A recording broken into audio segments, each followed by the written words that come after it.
अमीर ननद की गरीब भाभी। रीना एक मध्यम परिवार की लड़की थी, लेकिन उसकी भाभी शिवानी एक बड़े घर की बेटी। शिवानी की शादी अभिषेक से लव मैरिज थी। अरे भाभी, ये कितना अच्छा सूट पहना है आपने। काश ऐसा मैं भी पहन पाती। अरे क्यों नहीं रीना, वैसे भी तुम्हारा और मेरा नाप तो एक ही है, जब मन करे पहन लेना।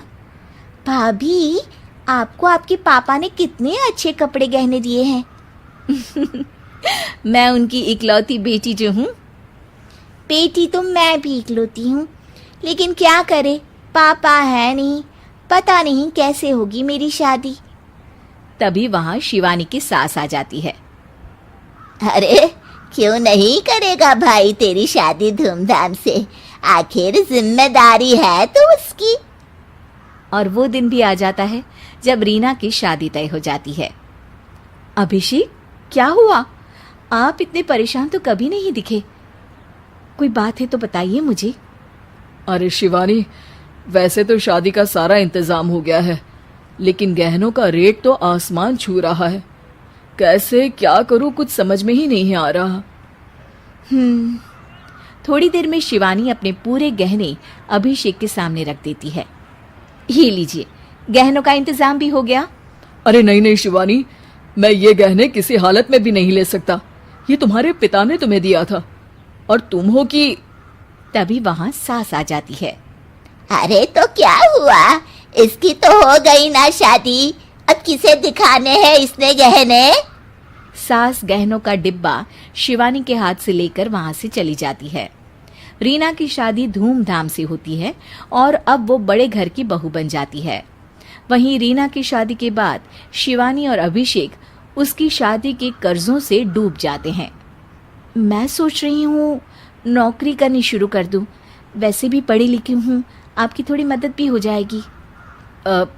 वैसे शिवानी, कुछ दिन कर लो तो अच्छा ही होगा, क्योंकि ज़रूरत भी है। अब शिवानी भी नौकरी करने लगती है और घर खर्चे में अभिषेक का हाथ बटाती है। एक दिन शिवानी, रीना का फोन आया था, कह रही थी कि आने वाले त्योहार में उसके ससुराल जाना है। ठीक है माँ। अरे ठीक तो है, लेकिन एक काम कर लेना, उसके सास ससुर से लेकर पूरे खानदान के कपड़े मिठाइयाँ सब ले आना, और हो सके तो रीना के लिए छोटे से कान में पहनने के बूंदे भी। और क्या है ना, शादी में उसे सारी बड़ी बड़ी कान की ज्वेलरी दी थी, घर में पहनने के लिए तो उसके पास कुछ भी नहीं है। शिवानी सोच में पड़ जाती है कि वो क्या करे, क्योंकि कर्जों और घर के खर्चों के बाद तो पैसे बचते ही नहीं थे। शिवानी फिर अपने पिता को फोन करती है और उनसे पैसे मांगती है। देखो शिवानी, मैंने तुम्हें शादी के वक्त ही मना किया था कि ऐसे घर में शादी करनी ही नहीं चाहिए। अरे अभिषेक को शर्म आनी चाहिए जो ससुराल से पैसे मंगवा रहा है। शिवानी को पिता की बात पर गुस्सा आ जाता है। आप मेरे पिताजी हैं और मैं परेशान थी, इसलिए आपसे मदद की उम्मीद की पापा। अभिषेक को तो पता भी नहीं है कि मैंने आपसे पैसे मांगे हैं। शिवानी सोचती है कि वो अभिषेक से बात करे, लेकिन फिर उसे लगता है कि वो टेंशन ले लेगा। तभी शिवानी की नजर हाथ के कंगन पर पड़ती है, सीधे बाजार जाती है और उसे बेचकर ननद के घर ले जाने का सारा सामान लेकर आती है और सास के सामने रख देती है।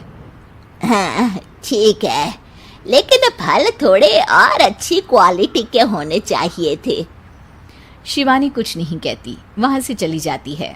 एक दिन शिवानी, रीना का फोन आया था, बहुत रो रही थी। क्यों माँ, क्या हुआ? सब ठीक तो है ना उसके ससुराल में? अरे तूने तो उसकी नाक ही कटवा दी। अब मैंने क्या कर दिया माँ? कह रही थी कि बड़े घर की बहू है भाभी, जो कपड़े दिए वो ब्रांडेड भी नहीं थे। तू तो जानती है ना उन लोगों का पहनावा कितना अच्छा है।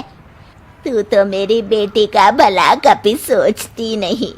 हाय भगवान, अरे बड़े घर की बहू है, इसी बात की जलन है ना तुझे, लेकिन याद रख, मेरी बेटी का सोचने के लिए भगवान है, तुम लोग कभी उसका बुरा नहीं कर पाओगे। अब शिवानी के मन में सवाल था कि क्या